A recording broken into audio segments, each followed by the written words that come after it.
personagem muito querido da Bíblia. Um personagem que nos deixa muitas lições na Bíblia. Eu quero que você abra sua Bíblia no capítulo 19 de 1 Samuel.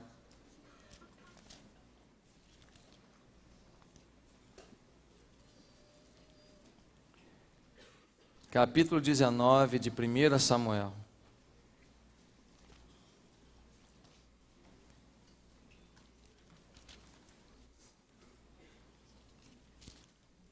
Nós vemos assim: Jonatas intercede por Davi.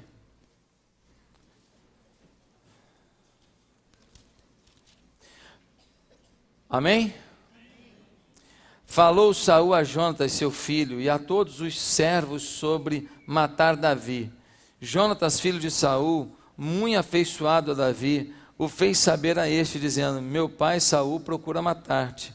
Acautela-te, pois pela manhã fica num lugar oculto e esconde-te. Eu sairei e estarei ao lado de meu pai, no campo onde estás.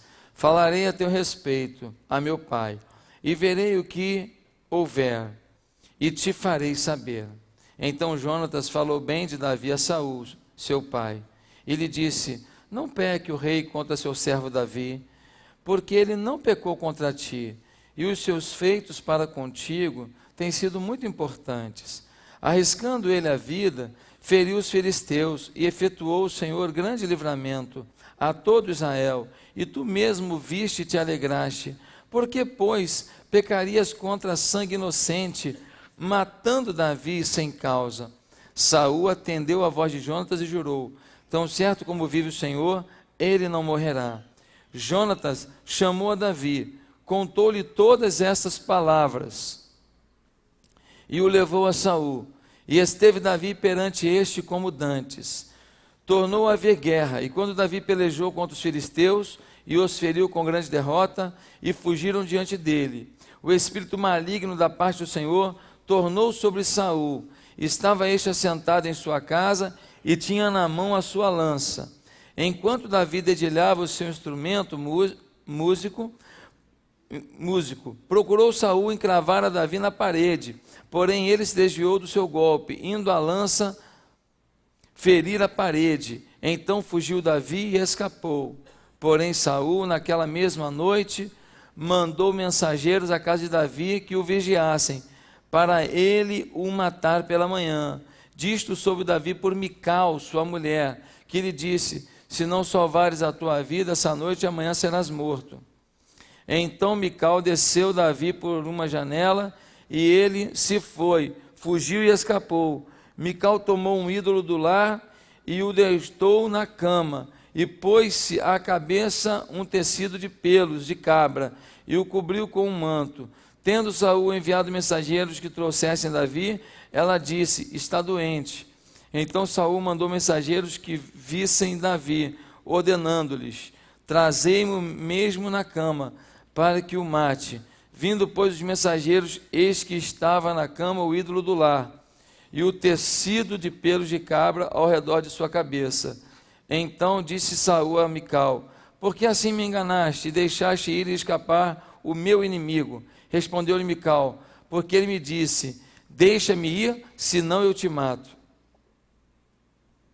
Assim Davi fugiu e escapou, e veio a Samuel a Ramá, e lhe contou tudo quanto Saul lhe fizera. E se retiraram ele e Samuel, e ficaram na casa dos profetas. Foi dito a Saul: eis que Davi está na casa dos profetas, em Ramá.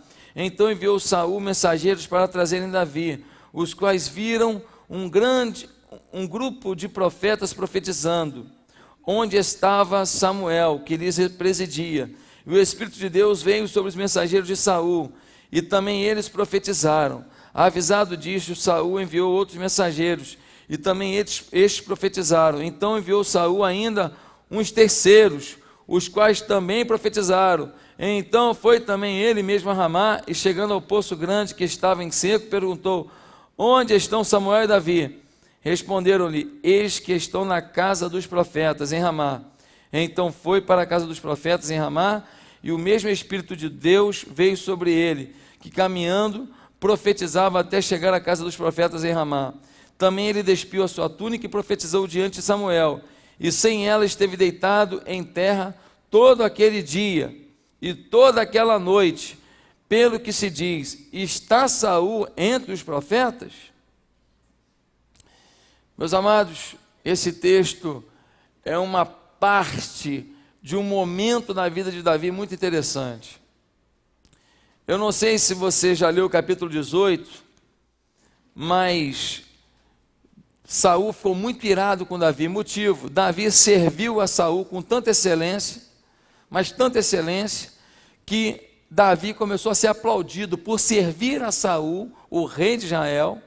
Davi era um dos seus generais, servi-lo com muita excelência. Davi estava voltando das guerras, e quando ele voltava das guerras, meus amados irmãos, as mulheres, sempre las mujeres, as mulheres começaram a falar: Saul feriu os 1000. E Saul ficou todo prosa. E las mujeres disseram: mas Davi feriu 10.000. Quando Saul ouviu isso, ele ficou bem nervoso. Ele falou: ninguém pode ser melhor que eu. Ninguém pode ser mais aplaudido que eu. Ele esqueceu que aquele era um momento. Naquele momento, as mulheres apreciaram mais a Davi do que a ele. Mas o fim dessa história não estava ali. Ele esqueceu que quem estava sendo aplaudido era um servo dele, fiel a ele, homem de total dependência de Deus para servir ao seu rei. Mas ele não queria saber. Ninguém pode ter mais aplauso do que eu nesse espetáculo da vida. E então ele fica tão magoado, ele começa a perseguir. Um dia Davi está tocando uma harpa para ele lá, ele joga uma lança, a lança Davi desvia, a lança bate na parede. Meu amado irmão, ele quer matar Davi. Davi dá uma recuada e fala com Jonathan. Jonathan é filho de Saul, teoricamente o futuro rei. Só que ele tem tanta admiração por Davi, Jonathan, que ele não está nem aí se um dia quem vai se tornar rei vai ser Davi e não ele. Ele não está nem aí. Ele admira, ele é mais um daqueles que aplaudem a Davi. E ele vai falar com Davi. E Davi vai falar com Jonathan e fala: ô Jonathan, eu estou precisando muito, Jonathan, saber por que o seu pai quer me matar. Por favor, não deixe isso acontecer não. Eu amo seu pai, eu amo seu pai, que coisa terrível. Seu pai quer meu mal. Jonathan fala com ele: deixa comigo, Davi, eu vou conversar com o paizão. Você fica ali escondido na tal área, eu vou estar com meu pai ali próximo, e eu te faço saber qual é a resposta do pai. Ele vai lá e fala com o pai: ô pai, Davi é um homem valente, mas é um homem temente. Davi é um homem que faz tudo para agradar ao Senhor. Pai, o Senhor não vai entrar em guerra com Davi, querer matar Davi. Saul fala assim: tá bom, meu filho, você tem razão, Davi é um homem bom mesmo, não vou fazer nada com ele não. Davi volta à presença de Saul, continua servindo. Meus amados irmãos, novamente Saul tenta matá-lo. E Saul tenta matá-lo por pura inveja. Davi já sabia que seria o rei, porque Samuel, o profeta, o juiz, o sacerdote, já havia dito para ele: você será o novo rei. Mas ele nunca fez valer os seus direitos. Interessante isso. A gente quer até direito que não é nosso. Nós vivemos uma sociedade que todo mundo vai te botar na justiça, vou dizer que é lá o tempo inteiro. A gente vai falar com os outros, já fala com ameaça. Davi abre mão do seu direito, com mansidão. Mas mesmo assim, ele agora corre risco de vida novamente. A sua mulher fala: olha, papai falou que vai te pegar de qualquer jeito, é melhor você sumir. Ele desce pela parede da cidade, ele foge, e Mical, para ganhar tempo, bota um disfarce na cama, bota lá uma pele de cabra lá na cabeceira para parecer um cabelo, cobre com uma coberta, e então os homens vão buscar Davi. Ela fala: ele está doente, não leva não. Eles vão falar com o rei: ele está doente. O rei fala: traga na cama, mas traga que eu vou matar ele hoje. O de hoje não passa. Eles vão até lá e descobrem a farsa. Aí a mulher, las mujeres, Mical fala: pai, eu fiz isso, sabe por quê? porque ele falou que se eu não fizesse isso, ele ia me matar. Mentira. Os homens mentem também, mas nessa história foi uma mulher. Homens e mulheres mentem, pessoas mentem. Por que ela não falou, pai, você está fazendo uma injustiça? Não. O camarada está fugindo e ele ainda fala que o camarada ameaçou de matar a mulher dele, a filha do rei. Meus amados irmãos, com base nessa história aqui, nós vemos umas situações bem interessantes sobre aonde está o nosso apoio de vida. Cada um de nós procura se sustentar, se apoiar em alguma coisa para vencer na vida. Davi é o estereótipo daquilo que a gente procura. Por exemplo, você pode estar procurando apoiar a sua vida na sua posição social.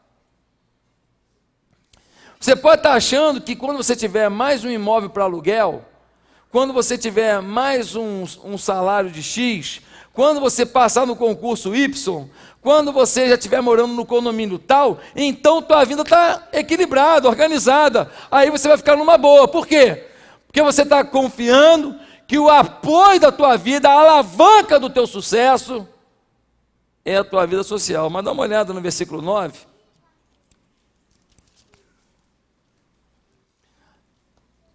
O versículo 9 diz assim: o espírito maligno da parte do Senhor tornou sobre Saul, estava este assentado em sua casa, e tinha na mão a sua lança, enquanto Davi dedilhava o seu instrumento músico. Procurou Saul encravar Davi na parede, porém ele se desviou do seu golpe, indo a lança ferir a parede, então fugiu Davi. Eu te pergunto, qual era o emprego de Davi? Ele era um general do principal exército do mundo. Aonde que ele trabalhava? Quando não estava em campanha? No palácio. Do lado de quem? Do rei. O que ele fazia por fora? Ele tocava a harpa para o rei. Tem um cara mais íntimo do rei? Ele está no auge da sua vida social. Ele está no auge dos seus contatos. Ele está no auge das suas interações. Ele é amigo do cara mais poderoso do mundo. Num dia, ele é um desempregado fugitivo. Num dia. Sabe qual é o problema da gente? É que a gente confia muito naquilo que a gente conquista. Pastor, mas eu sou um empresário muito bem sucedido. Pastor, trabalho à beça. Pastor, comecei do nada. Pastor, vim do zero. Pastor, eu sei ganhar. Cuidado.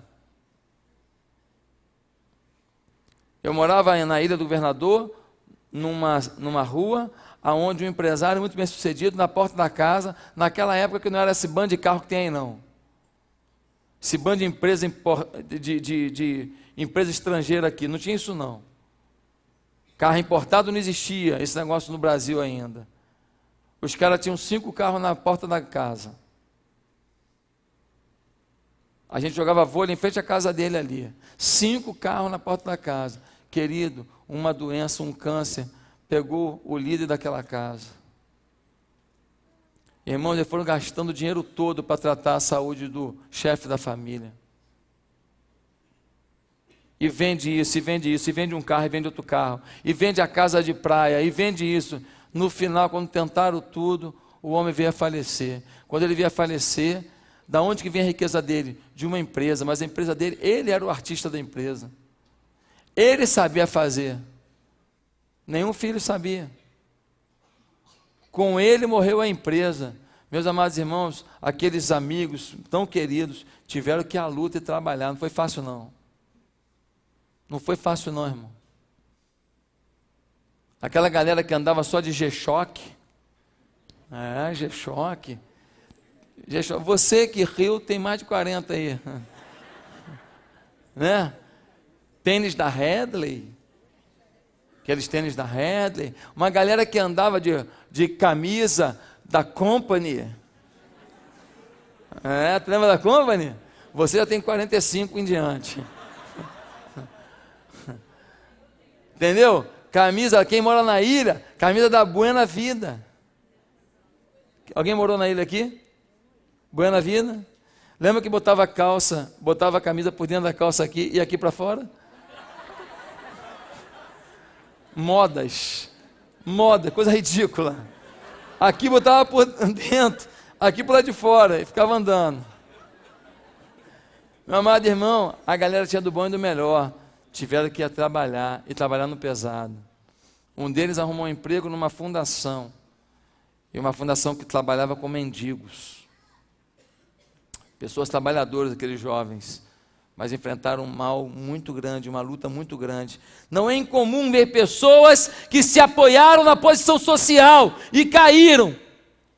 Se você tem um bom emprego, uma boa formação, uma boa empresa, querido, não bote a sua confiança nisso, é perigoso. Pastor, ninguém perde isso de um dia para a noite não, pastor. Isso é muito pessimista, pastor. Só falta o senhor falar para mim que a história do Jó, que perdeu tudo num dia, é verdade. Está de brincadeira, pastor. Isso é impossível. É impossível? Então faz o seguinte, pega amanhã um voo para o Japão, vai lá e entrevista a galera que a tsunami entrou lá. Vai lá e entrevista um empresário que tinha 10, 20, 30 mercados naquela região que foi invadida e foi tudo ao chão num dia só. As obras de arte da casa dele, todas se destruíram num dia só. O ouro que ele tinha no cofre, todo foi amontoado, que ele não sabe nem onde que está, num dia só. Os carros dele ficaram tudo um enganfiado no outro num dia só. Vai lá perguntar se não perde num dia só. Para de bobeira.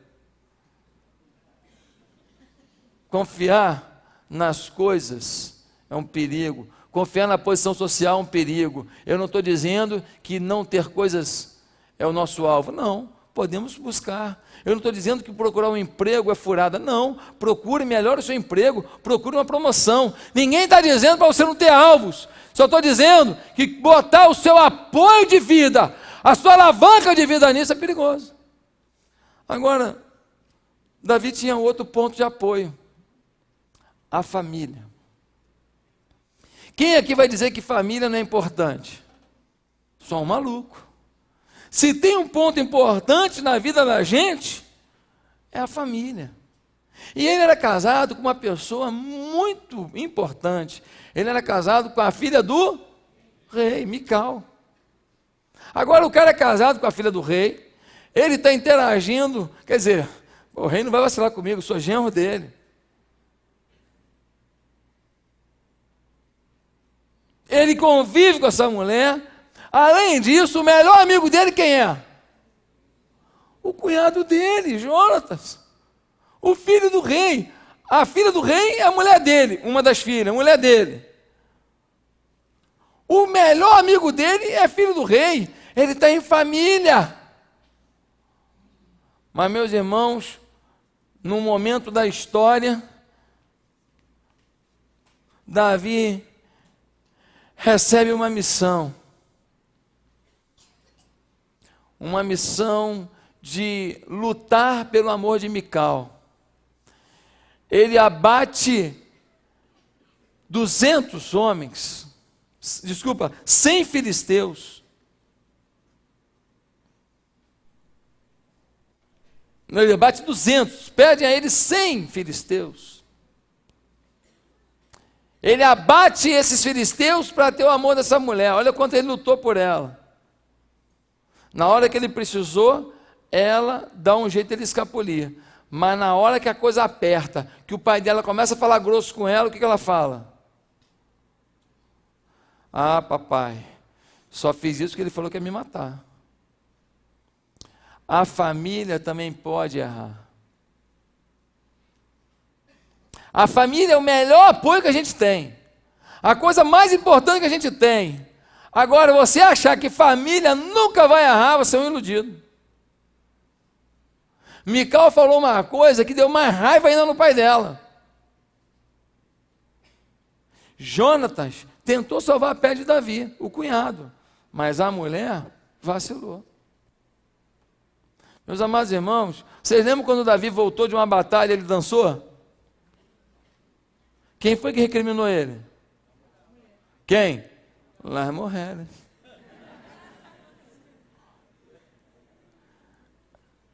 E o homem decepciona? Davi vacilou também? Com a mulher dele? O que ele fez? Ficou de voyeur, não foi? Na casa de Betseba, pecou com Betseba. Querido, família é algo importantíssimo. Devemos lutar pela família.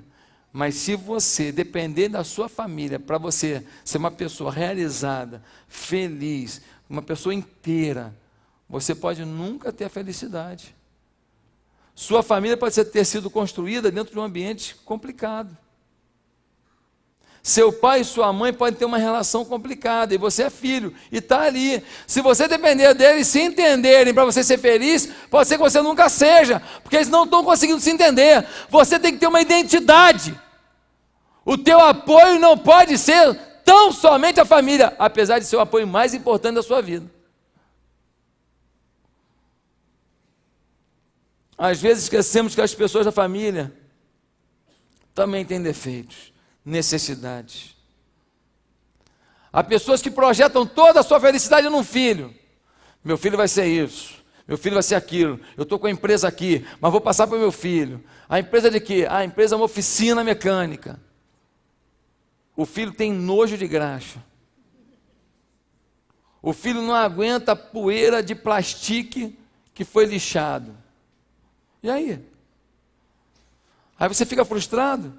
Ou então você tem uma lanchonete. O filho não suporta cheiro de salgadinho frito.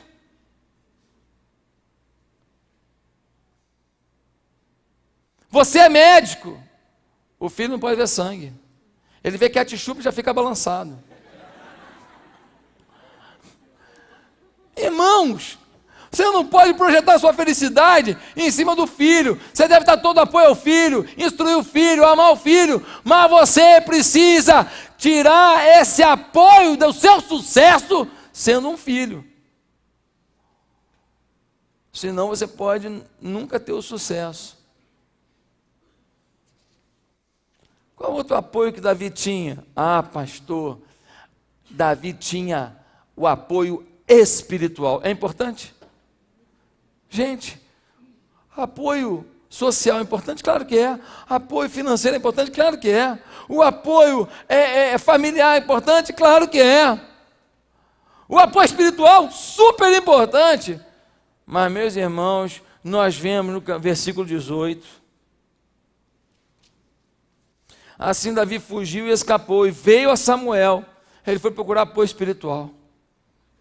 Estou fugindo, vou morrer. Samuel, meu pastor, me socorre. Samuel era líder de célula dele. Ele contou tudo quanto Saul lhe fizera.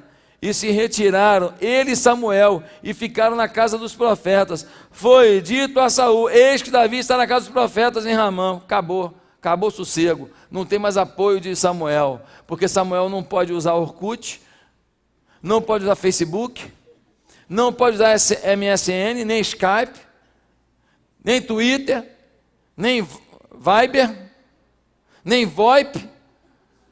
Então, meu amigo, se não se encontrar, não se fala. E agora, quando Saul vem para a casa de profeta, Davi tem que, fugir. Ele não tem mais como ter o apoio espiritual. O apoio espiritual foi interrompido. Ele queria, era importante.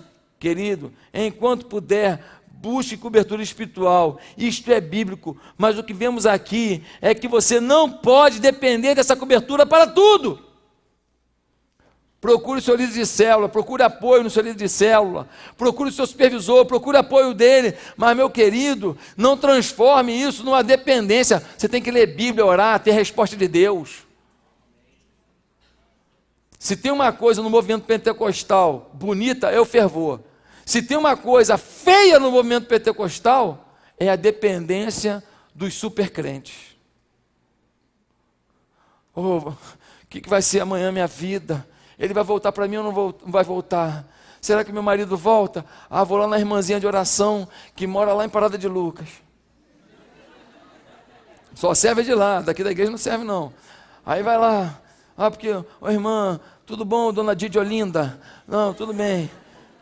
Eu já soube que a irmã é fogo puro, e eu queria que a irmã, me falaram que a irmã tem revelação. A irmã pode orar aí para saber se meu marido vai voltar? O nome disso é feitiçaria, irmão. O nome disso é feitiçaria. Isso não é Bíblia não, irmão. Você procura uma pessoa para poder ela ter revelação. Você tem que ter a tua revelação. Agora, por que em vez de fazer isso, essa mulher não foi botar o joelho no chão, ou orar e falar, Senhor, como é que meu marido volta para casa? Aonde eu errei? Aonde ele errou? Aonde a gente não se acertou? Senhor, como eu devo agir nesse momento? Falo ou calo? Ligo ou não ligo? Telefono ou não? Quem pode me ajudar? Quem pode me aconselhar? Quem pode me ajudar? Agora não, vai na pessoa que sabe nada da sua vida, não te conhece, não conhece teu esposo, e vai lá porque simplesmente tem o dom de revelation. Irmão, ninguém está falando que não existe revelação, ninguém está dizendo que ninguém pode ser, que uma pessoa não pode ser instrumento de Deus para revelar algo na sua vida, ninguém está duvidando disso aqui. Eu estou falando de criancice. O que eu estou falando é que Deus fala contigo. A Bíblia nos orienta a ouvir os homens de Deus, mas nos mostra que a responsabilidade de nossa maturidade e atitude é buscar a resposta no Senhor. É cair de joelhos diante do Senhor, é acordar de madrugada e falar, Senhor, eu estou aqui, só eu e o Senhor. Senhor, eu vou tomar um café aqui agora, porque eu estou com muito sono. E eu quero te pedir em nome de Jesus, que eu fique acordado, porque eu quero passar uma hora contigo. Eu quero ouvir a tua voz, Senhor. Irmão, vai para dentro, parte para cima da tua resposta, busca a tua resposta, clame a Deus, para de papagaiada, pare de se iludir. É por isso que você não pode se acomodar com a meninice, tem que crescer como conhecedor e praticante da palavra de Deus. Sabe por que muita gente fica procurando resposta nos outros? Porque ainda não descobriu como procurar resposta no Senhor. O Senhor tem a revelação para você, mas quem não lê isso aqui, quer a resposta pronta da espiritualidade dos outros. Claro que Deus pode te dar um conselho de outra pessoa experiente, é muito importante, mas meu irmão, aprenda a ouvir a voz de Deus, procure ouvir, queira ouvir, ame ouvir, aprenda a fazer uma oração que não é apenas uma fala, aprenda a fazer uma oração que é uma fala e que você também para ouvir. Deixa um louvor fluir no ambiente, deixa Deus falar com você naquela circunstância. Irmão, não abra mão de apoio espiritual, mas não dependa dele para ser feliz. Busque enquanto pode. Aqui todo mundo pode. Aqui você pode ter discipulador, aqui você pode ter uma célula, aqui você pode ter uma equipe pastoral ao seu dispor. Procure isso, mas não abra mão de ter teu tempo com Deus e tuas respostas com Deus. Mas ele tinha mais um apoio muito grande, Davi. Um grande amigo. Quem era o grande amigo dele? Jonatas. Jonatas era daqueles amigos que todo mundo gostaria de ter. O Jonatas deu um presente caro para ele, rapaz. Um dos presentes foi uma espada de príncipe. Quem não gosta de presente? Ele ganhava presentes caros, presentes nobres. Jonatas é aquele cara que se indispunha com o próprio pai pelo amigo. Jonas comprava a briga do amigo.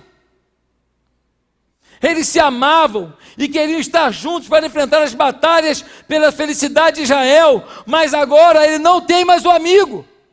Ele teve que fugir. O amigo não está mais ali, não tem um ombro amigo, não tem um conselho. Irmão, tem amigos, busca amigos. Mas se um dia o amigo não estiver perto, o amigo foi para o exterior, o amigo está doente, o amigo não pôde te encontrar, você não pode deixar de acreditar que Deus tem algo para você, que Deus tem plano para você, que Deus tem sonho para você, que Deus vai agir na sua vida, porque te faltou um amigo. Nem sempre o amigo poderá nos dar a resposta, o suporte que gostaríamos, mesmo nos amando. Querido, o amigo também passa por momentos que ele precisa de ajuda. Fulano, vem para cá agora, eu estou desesperado. E ele responde, estou no hospital, minha mulher está muito mal, quem está mais desesperado? Nem sempre o amigo consegue. Ah, meu irmão, no dia que eu mais precisei de você, você não apareceu. Pronto, deixou de ser amigo. É justo? É justo você colocar toda a sua expectativa em cima de um amigo que num momento não pode te atender? É justo? Jonatas agora, se ele vai atrás de Davi, ele morre também. E morre a troco de nada, porque ele não ia resolver. O pai ia atropelar ele com Davi junto. Mas tem o último apoio que Davi procurou. O amor próprio. Quando a gente vai para o capítulo 21, 1 Samuel 21, versículo 1, então veio Davi a Nobe, ao sacerdote Aimeleque. Aimeleque tremendo saiu ao encontro de Davi e disse-lhe, porque vem só e ninguém contigo? Respondeu Davi ao sacerdote Aimeleque, o rei deu-me uma ordem e me disse, ninguém saiba, porque te envio e de que te incubo. Quanto aos meus homens, combinei que me encontrassem em tal e tal lugar. Agora que tens a mão, dá-me 5 pães, ou o que se achar. Respondeu o sacerdote Davi e disse-lhe, não tenho pão comum à mão, há porém pão sagrado, se ao menos os teus homens se abstiveram das mulheres. Respondeu-lhe Davi ao sacerdote, ele disse, sim, como sempre, quando saiu a campanha, foram-lhe vedados as mulheres, e os corpos dos homens não estão imundos. Se tal se dá em viagem comum, quanto mais serão puros hoje. Deu-lhes, pois, o sacerdote o pão sagrado. Meus amados irmãos, Davi está se sentindo injustiçado. No versículo 10, ele vai dizer assim, levantou-se Davi naquele dia e fugiu de diante de Saul, e foi a Ax, rei de Gade. Ele está tão desesperado que ele está indo até para a terra de Filisteu. E o pior de tudo, é que ele está indo lá, se sentindo injustiçado, perseguido, e ele não tem nem a dignidade de ter o pão. Ele vai lá para pedir um pão. Davi tinha um amor próprio, querido. Davi tinha uma autoestima. Davi enfrentou um Golias. Davi peitou um gigante. Davi acreditava nele. Mas nesse momento, ele está pedindo, me dá um pedaço de pão. Ele virou um mendigo. Só tem o pão aqui que é consagrado. É o pão do templo. Meu irmão, não tem jeito, estou com fome, tenho que comer. Os homens aí, eles não tiveram relacionamento sexual agora, nesse período, e tal, por causa da purificação, não tiveram não. Me dá o pão, cara. Estou morrendo de fome, me dá pão. Gente, a que ponto chegou? 1 Samuel capítulo 20, ele chora, no versículo 41 e 42, amargamente, em ver que Saul quer matá-lo, sem que nada tenha feito. Em 1 Samuel 21, versículo 3, ele está morrendo de fome. Querido, parece piada. No versículo 10, ele vai para Gate. Quando ele chega em Gate, querido, em Gate, é a terra dos filisteus. Você sabe qual era a descendência de Golias? Ele era filisteu. Você sabe contra quem Davi, enquanto era general de Saul, empreendeu as maiores batalhas contra os filisteus? Você sabe quem é o cara mais odiado entre os filisteus? Davi. Davi agora está numa situação tão desesperadora, não tem onde fugir, que ele vai se esconder na terra do inimigo. Ele chega lá achando que até eles poderiam ajudá-lo. Sabe qual é o fim dessa história? Quando Davi chega lá, ele fala assim: fez besteira. Os caras aqui me odeiam. Eu esculachei esse povo. Eu ganhei todas as batalhas deles. Eu tirei onda. Eu matei o gigante deles. Sabe o que Davi faz, gente? É só você ler o capítulo inteiro. Ele finge de maluco. Começa a babar.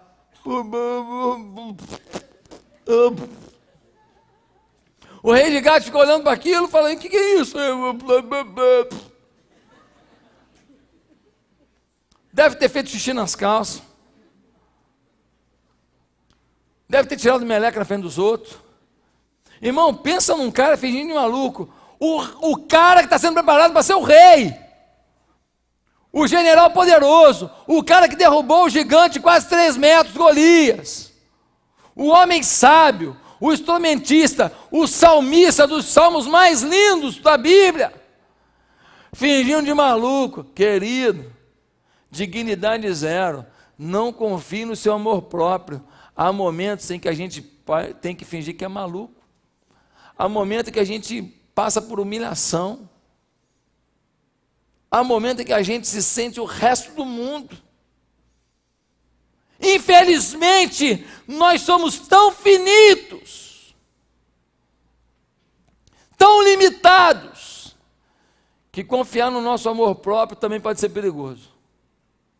Porque há momentos em que uma humilhação vem sobre nós que a gente nunca imagina. Pensa no cara que trabalha há 30 anos numa empresa, que um dia ele chega na empresa e tudo dele, as senhas todas do computador está tudo bloqueado, e manda ele passar no DP, ele está demitido. O dono nem despede dele, situação que eu vivo todo dia. Essas histórias eu ouço todo dia. Pastor, cheguei e estava bloqueado, as minhas gavetas tudo lacradas. Eu tive que abrir na frente dos caras. Minha senha toda bloqueada. Eu saí de lá como se eu fosse um bandido, pastor. Que humilhação, irmão. Não deixa o teu amor próprio ser a tua única sustentação. Pastor, onde você quer chegar com isso? O que a experiência de Davi nos ensina, então, é que ai de nós se estivermos mal apoiados. Ai de nós, se nos apoiarmos em qualquer coisa externa, ao invés de nos apoiar no Senhor, nós podemos perder toda a nossa dignidade, toda a nossa alegria. Quando tudo ao exterior é removido, só há chance para essa pessoa se encontrar o Espírito de Deus no seu interior. Quando tudo ao redor foi retirado de você, você tem que olhar para dentro e ver algo maior do que tudo que te foi tirado. Quando tudo ao redor der errado, você tem que olhar para dentro e ver algo que deu certo.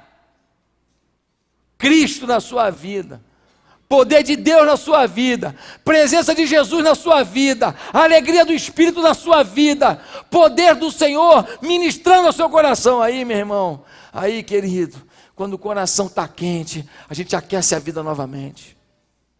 Quando o coração está empolgado, a gente rala, trabalha, se vira de novo. 2 advertências finais. Primeira, ter nossos apoios removidos é uma experiência muito dolorosa. É mais sábio aprender a lidar com eles antes que o Senhor os remova. É mais fácil não amar os apoios que a vida nos dá, além do nosso amor ao Senhor, para que a vida não remova e você tenha uma decepção. Ame seus amigos, ame sua família, ame seu trabalho, ame seus negócios, mas não ame mais do que a Deus. Não busque essas coisas mais do que a Deus. Segunda coisa, segunda advertência final. O problema não é ter apoio. O problema é transformá-los em substitutos para Deus. Davi sabia disso. Depois de passar por tudo isso, ele escreve o Salmo 23 e vai dizer: o Senhor é meu pastor, nada me faltará. O Senhor é meu pastor, nada me faltará. Em outras palavras, Davi estava dizendo: Perdi meu emprego. Perdi minha dignidade. Perdi o apoio da minha família. Não pude mais encontrar com o meu líder espiritual.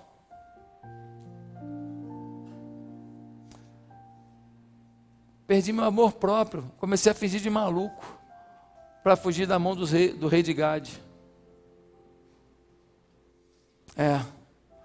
Houve um momento na minha vida que eu perdi tudo, hein? Ainda bem que eu não perdi uma coisa. Eu não perdi um pastor que cuida de mim. Eu não perdi um Senhor que se importa comigo. Eu não perdi um cuidado que transcende todo o entendimento. Eu não perdi o meu Deus na minha vida. Irmão, todos podem falhar. Claro que a gente não espera a falha de ninguém. Mas se falhar, e você continuar com os pés na rocha que é Jesus, sabe de uma coisa? Você pode até ajudar aquele que falhou a ver onde falhou, se arrepender e você restaurar ele. Você pode até ajudar aquele que falhou a mudar a vida dele também. E você não vai se arrepender do que você disse na hora do desespero. Porque é na hora do desespero que nós falamos as grandes verdades que nós mais escondemos. E depois que a gente fala, palavras são sementes que podem dar frutos que a gente não gostaria que as pessoas comessem. Ninguém se arrepende do que não disse. Por isso que o coração tem que estar em paz. Para a gente, na hora da pressão, falar com sabedoria, ou, se preciso, calar. Onde está teu apoio?